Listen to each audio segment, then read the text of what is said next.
Welcome back. Now is the time to get a jump start on spring. You can start your garden right now, growing your garden from seeds. But there are some common pitfalls to avoid, and you know who knows those. Garden Guy Del Kay is here to show us how it works.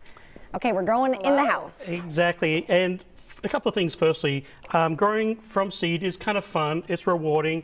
It's fun for all ages as well. So if the kids are climbing the walls, grandkids are climbing the walls, seeding is a great activity, especially at this time of year. Things we are so close to spring. Last year, I don't think there was any snow on the ground. This year, there's still snow on the ground. So somewhere around this time, we can start getting out into the gardens.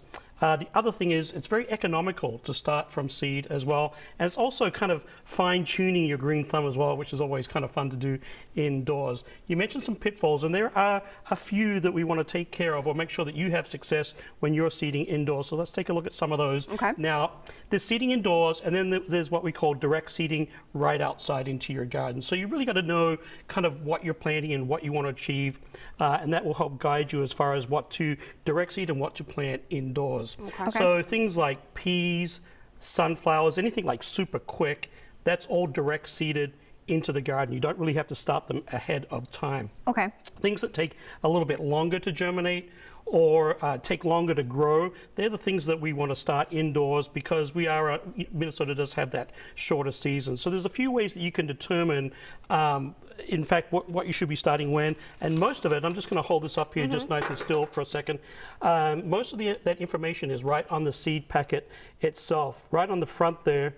I'll turn it around a little bit. It says days to maturity right on the top there. Yep. And that's a good indication of when to start backing up your calendar.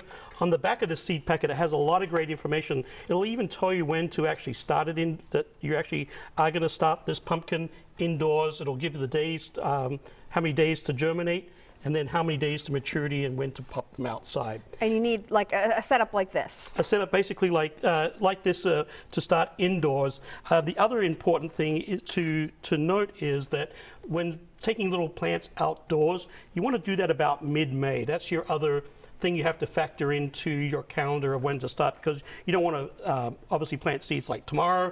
It's too cold. Even middle of April can be a little iffy. Middle of May, usually we have the green light. That's the last, what we call the last frost-free date in Minnesota to get all those little seedlings outdoors.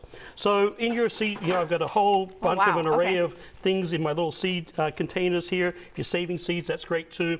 Things that you could start right now because they actually do like the cooler season would be lettuce, broccoli, any of those cool season crops that like a little bit of warmer days, cooler nights. So I'll start lettuce and spinach at this time. I kind of do this with my fingers on the weather outdoors. And if worse comes to worse, you can't get them outdoors, by crikey, you can usually harvest them right out of the seed tray, indoors lettuce. So speaking of fingers crossed, I've always kind of wondered this. Let's say whether it be lettuce or whatever, peas, I mean, what's the success rate here? Like if you have 20 seeds in here in a packet, how many actually come to? Should you? So if you do everything right, your germ rate should be about 90%. Okay. If you were to buy seeds, and this is the same for grass seed as well, any type of seed. If you were to use last year's seed, that percentage actually drops quite a bit, maybe down to 85. Okay. If you're using seeds that are a couple of years old, the germination rate drops again. So that's maybe my usually problem. Buy fresh seeds. Old stuff. Is that what it is? Okay, Shane, could be keep old telling stuff. yourself that. The other one is old soil too, and also the right kind of soil. That too. They have some different types of soils, some specialty soils, and the finest one, there's a cactus mix, there's a bonsai mix, there's regular potting soil, but this particular one right here is super fine, and that's what we call a seeding mix. That's kind of what you had your hands on, Kelly. And that one there is really what you want to use, and don't use old soil, don't use soil from the ground outdoors, and it's just better to use something that's sterile, clean. That way your seed will germinate. So seeding soil is the one that you want. It's super fine. Usually has seeding soil right on the bag. Bob's your uncle, you've got the right thing there.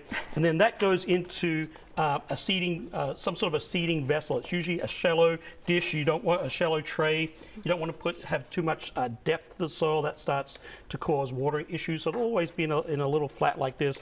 I got my seed mix set up right in here, and that's what I'm going to seed into. The other one is like the little Jiffy cell packs. You'll see these quite readily available.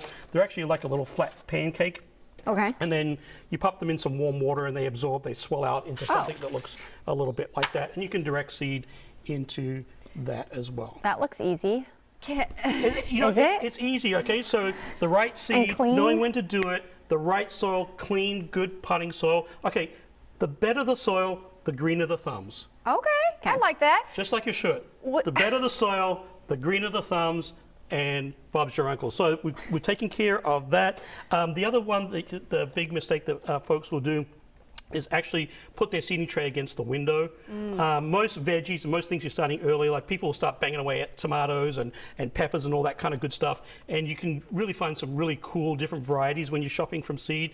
You oftentimes get a lot more variety than what you would when you find little starter plants at your local garden shops. So that's another reason why people will start seeds, or it's fun to start seeds.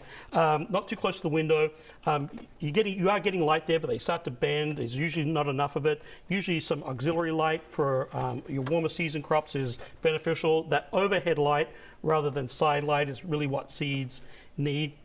And then the other thing that's really important with seeding is to have warm soil. Usually seeds need something to break the seed coat. Some specialized plants actually need like soaking in water, or they need like a bushfire. They need that sudden burst of heat to germinate. A lot of seeds just need warmth and moisture to crack that seed coat and send out that first little radicle, that first shoot. So this is like that heating pad that you talked about last week? Exactly. When we talked so you about put that starting underneath. flowers, that raises the soil temperature, makes a nice warm bed. You know, I like to crawl into a nice warm bed. It's kind of seeds kind of like to do the same thing. Can you, I mean, like if you have a setup like this, can you put a bunch of different things next to each other, or do you need to have them, you know, this is the lettuce, this is the tomatoes, you can start to roam, you can just start to seed. You don't want to mix different plants in the same little cell, but you do want to put maybe 2 to 3 seeds of the same variety right inside there. But you could easily do broccoli here, cauliflower here, over here you do your tomatoes and peppers. That's just fine. Okay, I think we can do this, Shane. It's Yeah? fun. I'm going to buy the ones that are already started. Oh, It's so much fun. It's way cheaper, too, to do it like this. That's true. You achieve something. You know, it's just like you gave birth to these little babies. It's just That's like a little different. That's like really a little really bit more cool. work. I birthed these tomatoes. DLK, as always, thank you. What's your uncle's name? Bob. No, the real. No, I'm German. You know, I got one of those long names. That's why Yeah. the K thing is there. Kurt. That K thing. Okay. Sure. Thank Kurt's you. your uncle. Still ahead.